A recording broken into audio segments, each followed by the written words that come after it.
জমে উঠেছে ভোট প্রচার। লোকসভার ভোটের দিন যত এগিয়ে আসছে, প্রচারের দিক থেকে পিছিয়ে নেই কোনো দলই। এমনকি গ্রামেগঞ্জের প্রচার যেন উত্তাপ ছড়াচ্ছে গোটা কোচবিহার শহরে। তেমনই চিত্র লক্ষ্য করা গেল আজ কোচবিহার 1 নম্বর ব্লকের পানিশালা অঞ্চলের হাওড়া হাট বাজারে। শনিবার পানিশালা এবং জিরানপুর অঞ্চল তৃণমূল কংগ্রেসের পক্ষ থেকে এক মহা মিছিলের আয়োজন করা হয়। এদিন এই মিছিলকে কেন্দ্র করে হাওড়া হাট বাজারে জনজোয়ার লক্ষ্য করা যায়। মিছিলে উপস্থিত ছিলেন পানিশালা অঞ্চল সভাপতি বাকরোয়া গ্রাম পঞ্চায়েত সদস্য মুজিবুর রহমান, তৃণমূল নেতা শাহিনুর হক সহ অঞ্চল তৃণমূল নেতৃত্বরা। আজকে পানিশালা অঞ্চলের সাধারণ সম্পাদক বিজেপিতে যোগ দিয়েছেন, এ দিয়ে কী বলবেন? দেখুন, এর আগে আমরা পানিগ্রামে গত লোকসভা ভোটে আমাদের ওখানে পানিশালা অঞ্চলের মধ্যে আমরা লিড দিয়েছি, সারা অঞ্চলে লিড দিয়েছি, কিন্তু ওই একটা বুথে আমরা ভোটে পিছিয়ে ছিলাম। কিন্তু পরবর্তীকালে বিধানসভা থেকে এই পঞ্চায়েত ইলেকশনে আমরা কিন্তু সেই বুথটার যে হাট সংখ্যাটা ছিল সেটা কিন্তু আমরা তুলে নিয়ে এসে আমরা প্রায় এই 100 সামথিং ভোটে আমরা হার। এবার পাশাপাশি নরেন্দ্র মোদী সিএ চালু করে দিয়েছে। এই সিএর প্রতিক্রিয়া সবথেকে বেশি পড়বে হচ্ছে আমাদের এই পানিগ্রাম বুথে, কারণ ওখানে অধিকাংশ লোক বাংলাদেশি। তো এরা একটা ভীতস্রুত আতঙ্ক হয়ে আছে যে সেই আসামের মতো পরিস্থিতি আমাদেরও হবে, যার কারণে আমাদের পানিশালা নেতৃত্ব সভাপতি থেকে শুরু করে সবার সাথেই এসে দীর্ঘদিন থেকে যোগাযোগ এবং খুব ভালো আমাদের সংগঠক ওখানে আমাদের বিশু কাকা আছে।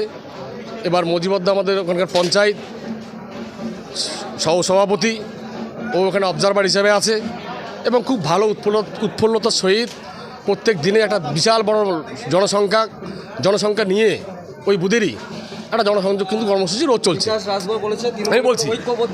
আমি বলছি বিকাশ রাজভর কে, আমার প্রশ্ন হচ্ছে এখানে, সে কোনো নেতা নয়।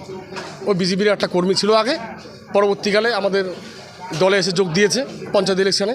এবার তার মন চেয়েছে আবার গেছে, ওর যাওয়াতে কি যায় আসে, ওর কাছে কোনো ভোট ব্যাংক নেই আর ওর কোনো পার্সোনাল কোনো ক্রেডিট নেই যে আমার একটা ফ্যামিলির একটা 100টা ভোট, 10টা ভোট, 50টা ভোট আছে, এরকম কোনো ব্যাপার নেই।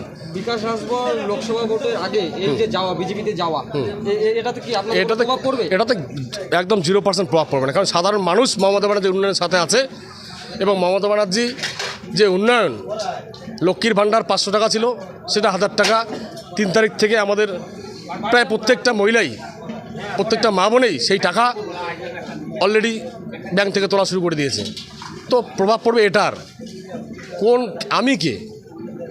আমি একজন তৃণমূলের কর্মী, আমি কোথায় যাব কিংবা আমার কোথায় ভোট হবে এমন নয়। তাহলে আপনি বলতে চাচ্ছেন যে এখানে কোনো পার্সেন্টেজ?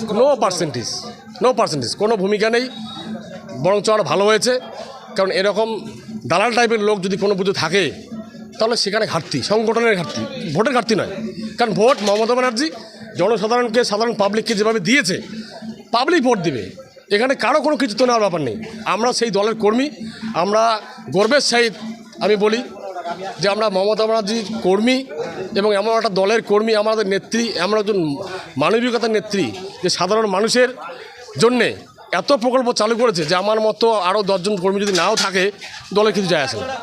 মিছিল হলো আমাদের একটা মহা মিছিল, আমরা 2টো বুথ নিয়ে করছি, যেহেতু আমাদের এই বাজারটা হাওড়ার বাজার পানিশালার একটা অংশ এখানে পড়ে আর একটা জিরানপুর অঞ্চলে একটা অংশ পড়ে, তাই ওই জিরানপুরের যে মহামারীর যে বুথ সভাপতি পঞ্চায়েত আছে ওদের সাথে যোগাযোগ করে ওদেরকেও আমরা এই মিছিলে যোগ দেওয়ার জন্য বলেছিলাম, ওরাও এসছে। পাশাপাশি আমাদের বাঁকুড়ার অধিকাংশ লোক, আমরা এই হাটবাজারে আজকে হাটের দিন সবাই জমায়েত হয়ে প্রায় 1500-2000 লোকের একটা জমায়েত হয়েছে। আমরা ঐক্যবদ্ধভাবে মমতা ব্যানার্জির যে উন্নয়ন, সেই উন্নয়নের স্বার্থে আমরা এই মহামিছিলে আজকে সামিল হয়েছি এবং মহামিছিল আমাদের খুব সুন্দরভাবে হয়েছে এবং প্রত্যেক বাড়ি বাড়ি আমরা ঘুরছি, খুব ভালো রেসপন্স পাচ্ছি।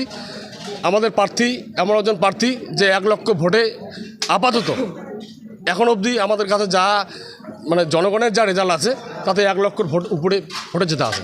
আপনার নাম? আমার নাম মুজিবুর রহমান, আমি পানিশালা অঞ্চলের একজন পঞ্চায়েত সদস্য এবং পানিশালা অঞ্চলের জেনারেল সেক্রেটারি। জয় বাংলা।